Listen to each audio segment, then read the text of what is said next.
মুন্সিগঞ্জের টঙ্গিবাড়িতে ঈদকে সামনে রেখে প্রায় ৫০০ অসহায় ও দুস্থ পরিবারের মাঝে ঈদ সামগ্রী বিতরণ করেছে কাইতচাইল যুব সংগঠন। মুন্সিগঞ্জ থেকে মোরসালিন রহমানের তথ্যচিত্রে দেখুন বিস্তারিত। বুধবার দুপুরে উপজেলার আউটশাহী ইউনিয়নের কাইতচাইল গ্রামে আয়োজিত এই কার্যক্রমে বিতরণ করা হয় সেমাই, চিনি, ভোজ্য তেল, চাল ও মুড়ি। অনুষ্ঠানে সভাপতিত্ব করেন সংগঠনের সভাপতি সুমন হাওলাদার এবং সঞ্চালনায় ছিলেন সাধারণ সম্পাদক বাবু হাওলাদার। উপস্থিত ছিলেন স্থানীয় বিএনপি নেতা মফিজুল ইসলাম খান সহ অন্যান্য অতিথিরা। আয়োজকরা জানান, ঈদের আনন্দ সবার মাঝে ছড়িয়ে দিতেই এই উদ্যোগ নেওয়া হয়েছে। ভবিষ্যতেও এমন কার্যক্রম অব্যাহত রাখার আশ্বাস দেন তারা। এদিকে সহায়তা পেয়ে খুশি সুবিধাভোগী পরিবারগুলো।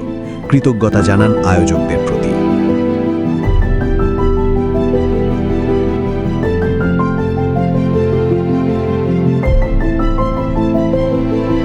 চ্যানেল 26 বাংলা।